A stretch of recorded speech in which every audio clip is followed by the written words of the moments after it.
Tātad Ģirds Brūders. Konservatīvi iebildumi mūsdienu sociālismam. Bijušajās austrumu bloka valstīs izpratne par sociālismu bieži vien sakņojas stereotipos par PSRS sociālo-ekonomisko sistēmu ar totalitāru plānveidu ekonomiku, pilnīgu ražošanas līdzekļu nacionalizāciju, šķiru cīņas ideoloģiju un autoritāru režīmu, kas mūsdienās vairs nav aktuāla. Pasaule ir mainījusies, un arī sociālisms ir ieguvis jaunu seju un īpašības. Tomēr sociālisma pamatideja visos laikos ir vienāda. Valsts uzņemas darīt to, ko cilvēki var izdarīt paši, bez valsts iejaukšanās.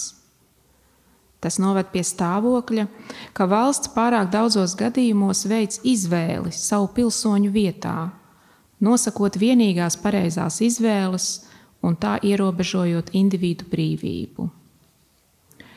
Lai apzīmētu mūsdienu sociālismu, mēdz sacīt trešā ceļa sociālisms vai 21. gadsimta sociālisms. Iepriekšējā klasiskā sociālisma modeļa bankrots radīja nepieciešamību pēc jauktas ekonomikas modeļa, kas nodrošinātu zināmu ekonomikas dzīvotspēju. Līdz ar to mūsdienu sociālismā būtiska loma ir jauktajai ekonomikai. Tā ir raksturīga valsts un privātā partnerība. Agrāko klasiskā sociālisma plānveida ekonomiku aizstāja zināma brīvība tirgū.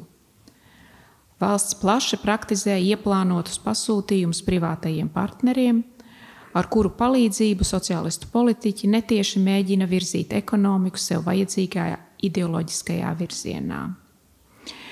Mūsdienu sociālismam parasti raksturīga centriski kreisa ekonomiskā politika un kreisais radikālisms sociālajā politikā. Pēdējā laikā vērojams, ka arī ekonomiskā politika pakāpeniski virzās kreisā radikālisma virzienā, reaģējot uz sociālistu izveidotās ekonomiskās sistēmas krīzi.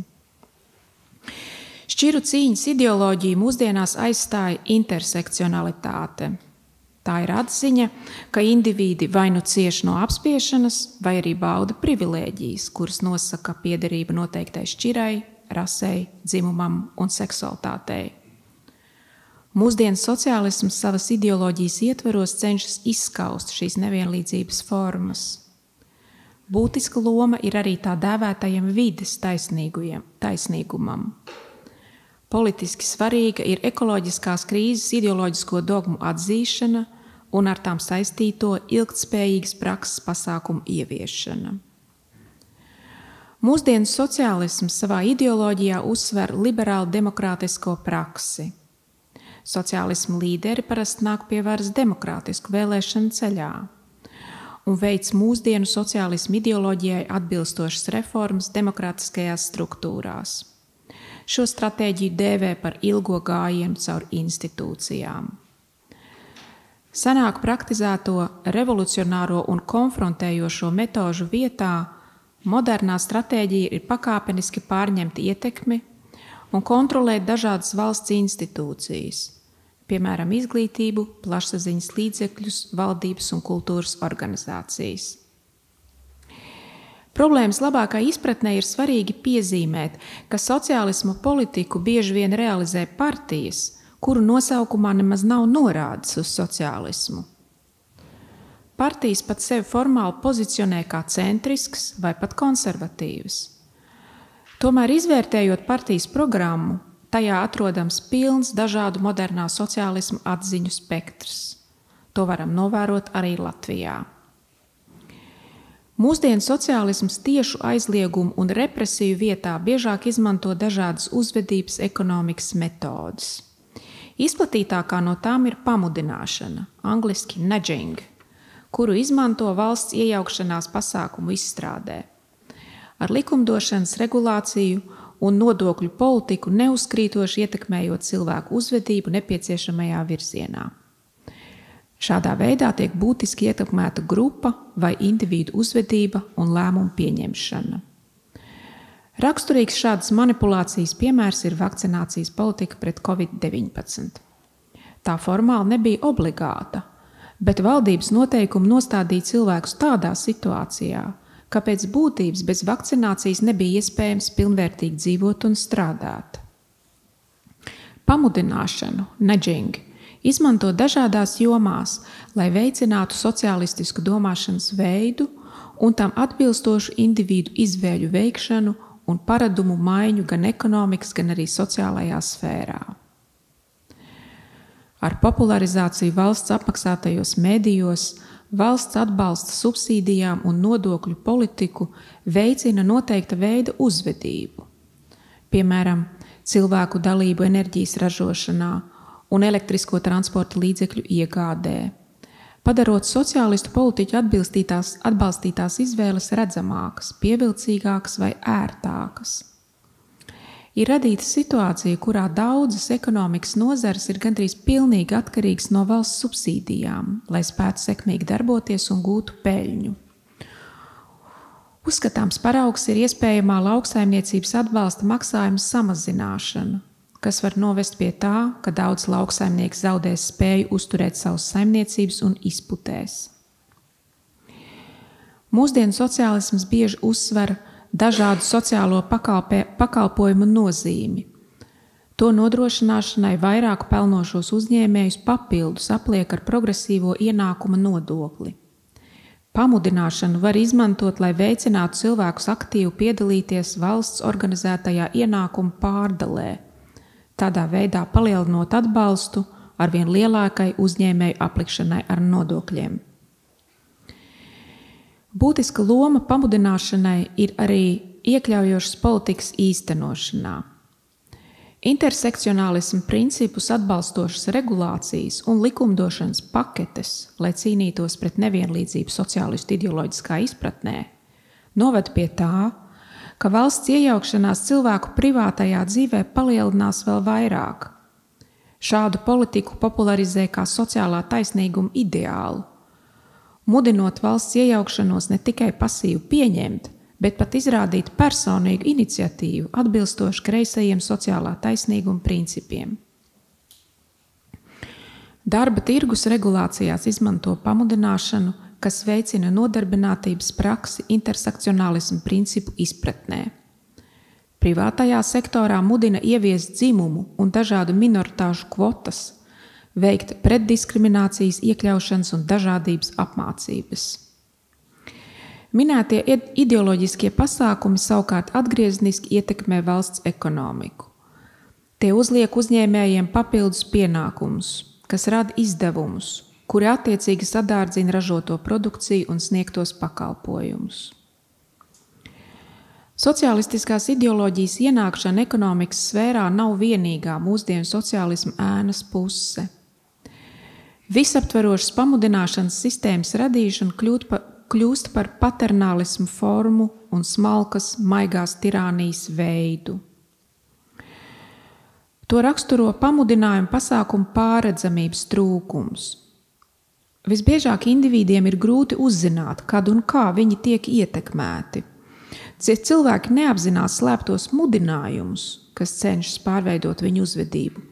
Tas rada ētiskas bažas par viņu autonomiju un informētu piekrišanu. Atsevišķos gadījumos pamudinājumi ir manipulatīvi vai piespiedu rakstura. Tie nosaka tādu izvēli, kurai bez attiecīgajiem pasākumiem indivīdi nemaz nepiekristu. Piemēram, ar atvieglotiem noteikumiem tiek piedāvāts vilinošs valsts atbalsts saules paneļu uzstādīšanai. Tajā pašā laikā nav garantijas, ka netiks mainīti elektroenerģijas pieslēgumu un piegādes izmaksas tarifi, ilgtermiņā padarot ieguldījumus nerentablus. Tas rada jautājums par ļaunprātīgas izmantošanas iespējamību, jo īpaši, ja valdības pamudinājumi rada būtiskas sekas individu dzīvēm. Pastāv risks, ka bez pietiekošas uzraudzības un caurspīdīguma valsts manipulatīvie pasākumi var pāraugt vēl uzmācīgākos individu uzvedības modifikācijas veidos, cenšoties radīt kārtējo, agrākajos sociālistu režīmos iecienīto jauna veida cilvēku. Kopumā sociālistu pasākumi varas centralizācijas un ekonomiskās sistēmas neefektivitātes dēļ ilgtermiņā samazina sabiedrības labklājību un iznīcina individuālo un lokālo atbildību. Modernā sociālisma ideoloģijā būtisks uzsvars likts uz antidemokrātisku, centralizētu valsts kontroli un plānošanu. Šī centralizācijas tendence rada personu individuālās un pašvaldību vietējās kompetences samazināšanos.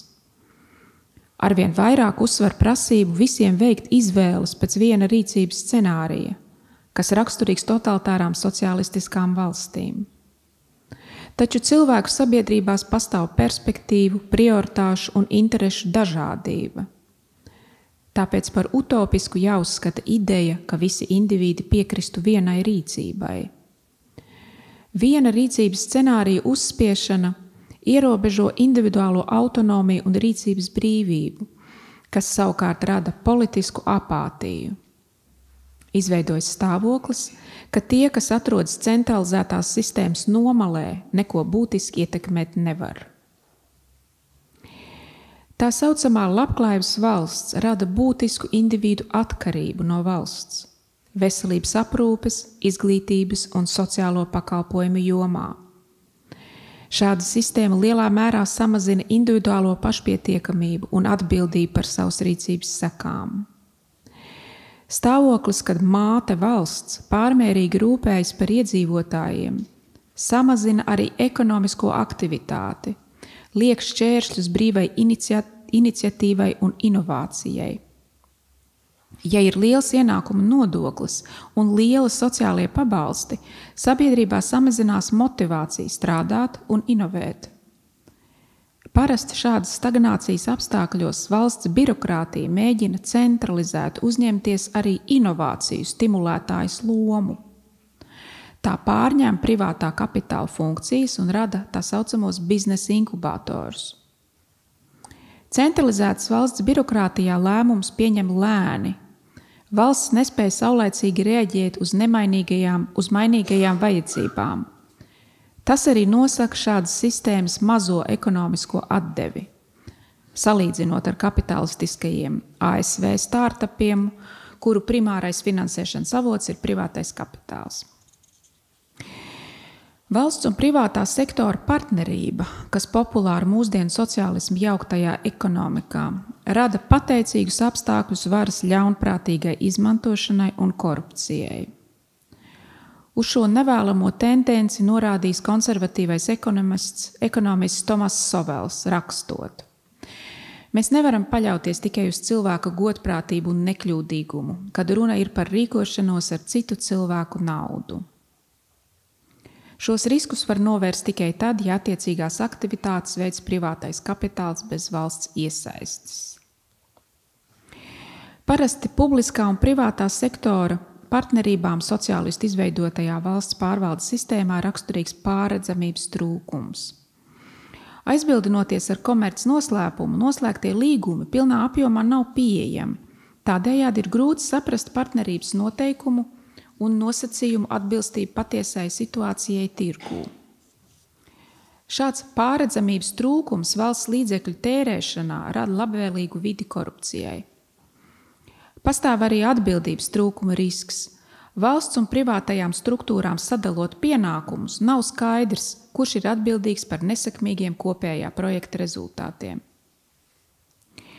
Kopumā plaši pielietotā valsts un privātā partnerība ekonomikā rada stāvokli, kad daudzas privātās struktūras primāri cenšas gūt ekonomisku labumu no valsts pasūtījuma, izmantojot lobēšanu, karteļu veidošanu un korupciju, nevis ar produktīvām darbībām plaša patērētāja loka interešu apmierināšanai.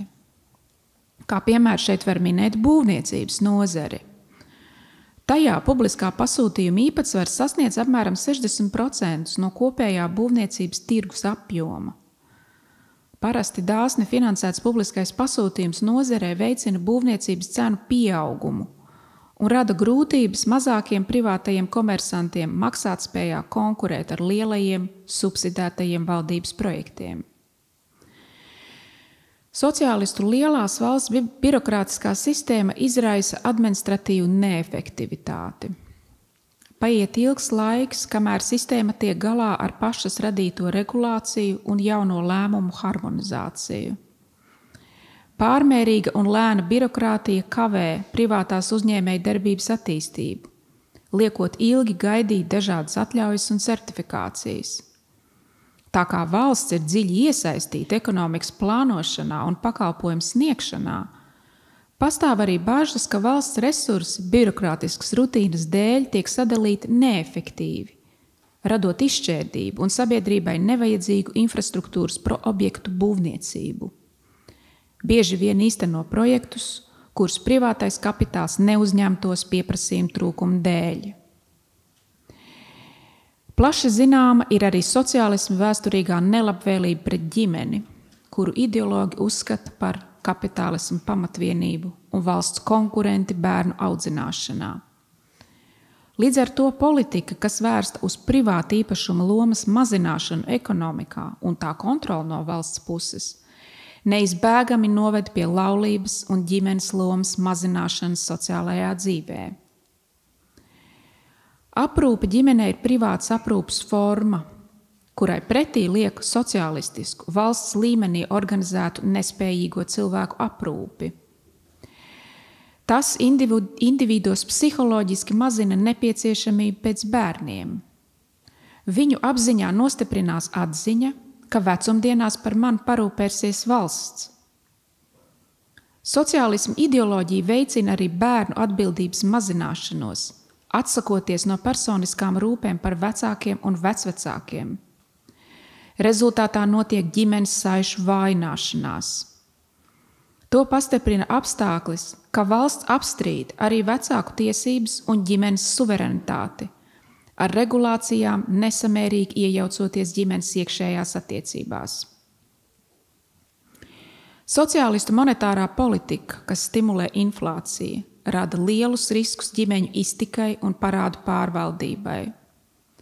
Daudzas ģimenes izjūg tāpēc, ka nespēj tikt galā ar inflācijas rezultātā pieaugušajām dzīves izmaksām, parādu apkalpošanas izmaksu paaugstinājumu un pirktspējas krišanos. Mūsdienu sociālisms ar visaptverošo mātes valsts politiku ilgtermiņā apdraud individu pašnoteikšanos un arī ģimeni. Tas attīsta sabiedrībā politisko apātiju, kas potenciāli var novest pie sociālistiskas diktatūras rašanās nākotnē.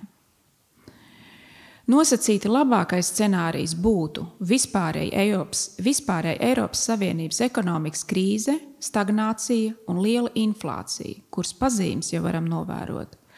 Šāda smaga krīze palīdzētu izrauties no sociālistiskās domāšanas, pierādot sociālistiskās sistēmas nespēju sekmīgi darboties. Mūsdienu sociālisms neatnes solīto pārticību. Tas izveido no valsts atbalsta atkarīgas cilvēku grupas. Tas ar šīm grupām manipulē savas varas noturēšanai un tās savstarpēji sarīda cīņā par lielāku kumosu no kopējā galda. Sociālisms izmaina cilvēka uzskatus par morāli un attieksmi pret darbu, radot vēlmi vairāk domāt par dažādu valsts pabalstu izkārtošanu nekā par iespēju pašiem nopelnīt. Taču nevar nosaukt par bagātu tādu valsti, kuras lielākā iedzīvotāja daļa dzīvo no subsīdiju un dotāciju naudas. Ja vēlamies samazināt sociālismu ietekmi mūsu dzīvē, pirmais solis ir tā pamatīpašību rūpīga atpazīšana. Kad tas būs izdarīts, varēsim sekmīgi veikt pasākumus, lai atbrīvotos no šīs ideoloģijas izpausmēm. Tā mēs saglabāsim mūsu ģimenes, brīvību un labklājību nākotnē. Esošo Eiropas Savienības regulāciju ietvaros Latvijā joprojām pastāv iespēja mums pašiem ietekmēt valsts ekonomisko un sociālo virzību. Būtu jāizmanto visi pieejamie līdzekļi, lai virzītos uz brīvo tirgu tajās jomās, kuras Eiropas Savienības regulācija vēl nav skārušas. Nedrīkstam arī izrādīt lielu pārcentību dažādu sociālismu ekonomisko un sociālo doktrīnu ieviešanā Latvijā. Tā runāja Ģirds Brūders.